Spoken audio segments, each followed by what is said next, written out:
You just heard President Biden mention climate change again, and this is at the media takes aim at Senator Joe Manchin back here at home after he has delayed his decision on a new climate spending bill, potentially dooming any major green legislation before the midterms. Manchin has sounded the alarm after the latest inflation report showed 9.1% jump in prices. Meanwhile, protests erupt in the Netherlands and Sri Lanka over their government's extreme and hasty actions on climate change. So, does Manchin make a good case? Here with reaction is Marc Morano, publisher of D-W.Va. Marc, great to see you this morning. You know, I think it's unavoidable. It's interesting what happens overseas, what is happening across the world. You know, we're seeing precursors of it right here back home, whether or not that's food shortages in Sri Lanka, climate change proposals in the Netherlands. And here's Joe Manchin seemingly standing in the way, at least in part, of some of this stuff making it back to the United States.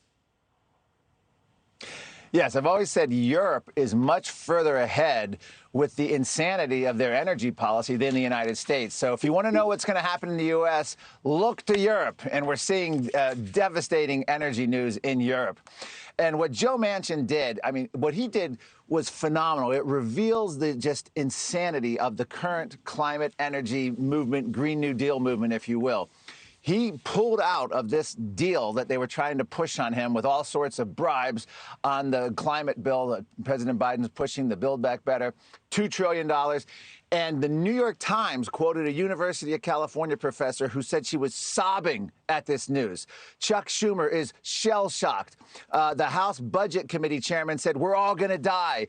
We have a climate activist, Bill McKibben, actually saying that Joe Manchin's name is going to be a geologic error in the earth, that he's altering the geologic history of the earth. They are completely unhinged because one politician is not going to support a pork barrel spending bill, which they somehow think is going to save the planet. Just another pork barrel spending bill in Washington has this power. We've reached peak climate insanity.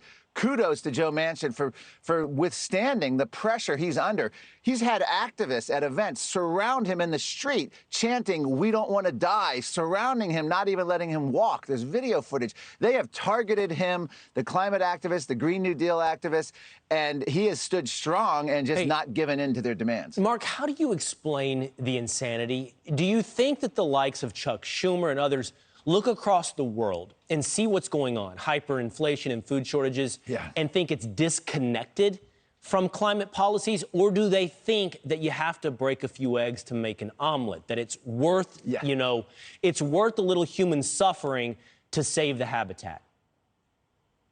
You're spot on. Well, that's exactly what they think. When you hear everyone from Pete Buttigieg to Janet Yellen, their idea is this: it's going to be a painful transition, but it's necessary. I liken it to they compare the climate crisis to having cancer, and the green energy transition, the Green New Deal, is their version of chemotherapy. Yeah, you're going to be sick, you're going to be vomiting, you're going to be laid up, but just wait till you get to the other side of that. You're going to be cancer-free, or in this case, climate crisis-free. So in their minds, this is the necessary bitter medicine that we have to go through, what the Netherlands is going through, what Sri Lanka is going through, what Germany and England are going through as they're facing blackouts and energy shortages and economic devastation and inflation.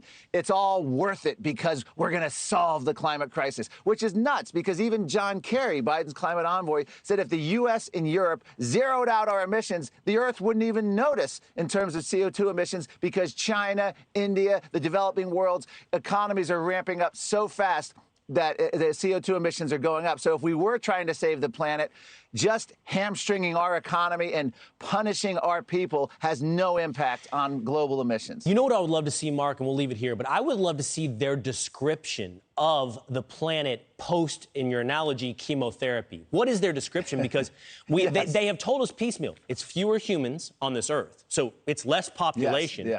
I'm sure it's not going to apply to them and their families.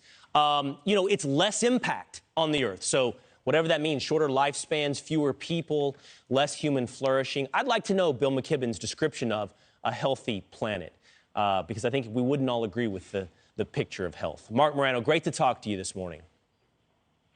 Thank you, Will.